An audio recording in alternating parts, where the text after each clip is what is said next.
Joe, we welcome back from Western Schools, Counselor Josh Smith. Hey, Josh.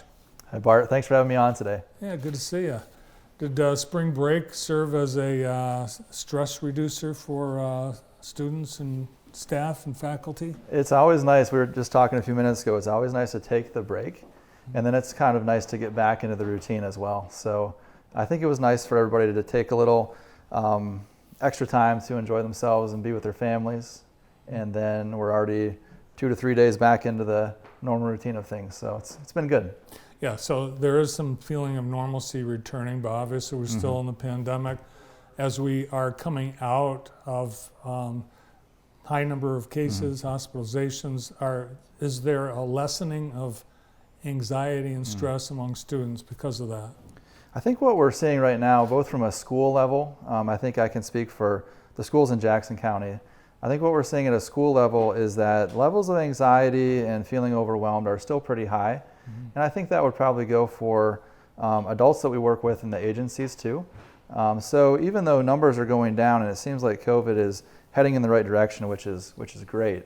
And I think I saw like Henry Ford Allegiance put out a week or two ago that they're down to like single digits in the hospital now, which is great. But I think we've all had those experiences where we kind of white knuckle it through a situation and we use our adrenaline to get through. And then afterwards is when we feel some of those heavier feelings or feeling more anxious or feeling overwhelmed, and it maybe hits us a little bit after things are improving. So I think that's what we're seeing now, where levels of anxiety, levels of stress are still high. I can see where maybe a student athlete who lost their spring season last year or the year before are watching kids, compete today, or even watching the NCAA and thinking, man, that I'll never get that back. That never goes away. Yeah, missed opportunities like that are difficult for sure. Now with not just COVID, but things that are happening everywhere, like the war. It's just unbelievable. It's so painful to watch the pictures coming out of Ukraine. How are the students? Are they talking about it? Is the war part of the educational experience, and is it affecting them? That's a great question. I don't know that I've heard specific statements about the war itself. I think it's one of those things that's probably more on the peripheral, that they know it's out there and they know it's happening, and that adds to the overwhelming feeling, although I don't know that it's always, or it's necessarily discussed in school and in the classrooms, other than social studies classrooms or history classes where you can take those current events. And I know our teachers at Western do a great job of doing that and making history real and helping with that experience. So I'm not sure that it's a direct engagement and conversation, but definitely just knowing that's out there can add to the, it's kind of in the back of your mind, as well as, political things and high gas prices, and plus whatever issues are being dealt with at home and at school and, real life stuff. So. Yeah, and I would think that a lot more kids would benefit from a counselor, but you got hundreds of kids and maybe only 1 or 2 counselors per building in a traditional situation. How are all the kids needing counseling getting it? That's a really difficult thing to do. And I would say the nice thing too about you doing interviews like this and just doing mental health awareness, and even the previous guest that was on talking about counselors being available and different options, I think you're doing a really nice job of raising awareness that it's okay to ask for help and that help is available through some different means. But it used to be, I think maybe 15, 20 years ago, it was like embarrassing to say that I went to a counselor or I went to some therapy. But I think in situations like this where we're raising awareness that it's okay to ask for help, it's having that positive effect, and people are now willing to reach out and they know it's okay to ask for help.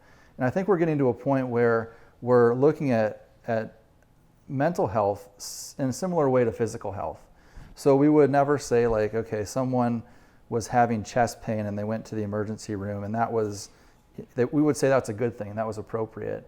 And I think now we're looking at people and saying like, if they're having a lot of emotional trouble, if they're under heavy periods of anxiety for weeks at a time, it's okay to go get some help with that. It's okay to go get checked out or to see a counselor or see a therapist. If you had a toothache for a number of weeks, you'd say go see the dentist.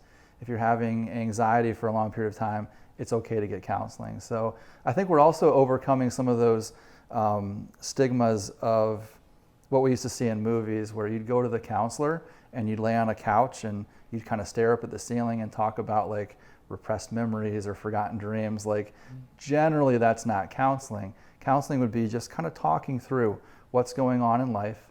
And I think from most people who I see who are coming in for the first time for counseling, I think their biggest hurdle was saying, I'm not sure what it was going to be. I wasn't sure what it was going to be like. So what actually happens in a counseling session? And I think it's nice to see them kind of be put at ease when they realize it's really just more of a conversation and talking through things. And our brains process things so much better when we talk through them rather than just keeping them in our heads. And once we do that, once we have those conversations, once your brain processes it a little differently, a little better, it suddenly becomes much more manageable. And so counseling is a very easy thing to do. And I think people are starting to reach out for help. So you admit there is stigma about seeing a counselor. Are there ways to reduce that stigma besides what your explanations just did? Yeah, well, I think again, just talking about it like we're doing now, and making it okay to talk about, right? So I think that's one of the positives. And we were talking before about how easy it is now to access it, right? And I think our previous guest was mentioning that too. We have some amazing agencies here in Jackson. We have a healing place that I work for. There are several other agencies, and they all do an amazing job. Sometimes though, if your need is more urgent and you're feeling the heaviness significantly more and you're needing something sooner than maybe a couple weeks out, because I think everyone in Jackson right now might be 2 or 3 weeks out on a waiting list. And if that's not soon enough for you, like your previous guest was discussing, one of the silver linings of COVID is that there are now online options available, and there's telehealth that can open you up where most insurances will cover it, like throughout the entire state of Michigan. So if you're looking for agencies in Grand Rapids, there's many, Ann Arbor, Detroit, and surrounding cities. So there are significantly more opportunities to get help than there were before COVID with telehealth. So yeah, I think I've seen ads for these online things, where you can. I think who's that Olympic swimmer? Michael Phelps. Yeah, Yep. Michael Phelps. Yep. He's been public about his struggles, and he's fronting an outfit that does that kind of online. I think it's all like one-on-one. You get matched up with someone. Yeah, and the nice thing about looking for counselors online too is you can go on their websites and look at their biographies and see which one you think might be one you'd be interested in talking to, because that counselor-client relationship is such an important one too. A couple other things. One, I know you wanted to share a specific strategy Sure. for viewers to use when they're experiencing stress. Absolutely, and you can try this too, and I've done this many times myself, so I would say from a personal experience, It works? This works, right? So these are for the moments when your mind is racing, you're feeling that anxiety, you're aware of it, you know that you're just stressed and overwhelmed. And this is a quick activity that you can do that will help in the moment, and you can do it almost any time, whether you're in a meeting, whether you're in classes at school, or driving the car, or sitting at home. And so here's the idea. What you do is you imagine a wheel. It can be any kind of a wheel. It can be a car tire, a bike tire, any sort of a wheel, and that wheel is spinning incredibly fast in your mind, just spinning, spinning, spinning. And that represents those anxious thoughts. The adrenaline's up, the heart rate's up, you're anxious, you're upset, you're worried. And that wheel is spinning in your mind. And then over the course of 5 to 10 seconds, you gradually slow that spinning wheel. So it's fast, fast, fast, fast, and then it's getting slower, and then it's getting slower. And then by the time that 5 to 10 seconds is over, that wheel is moving so slowly that you can barely see it move in your mind, right?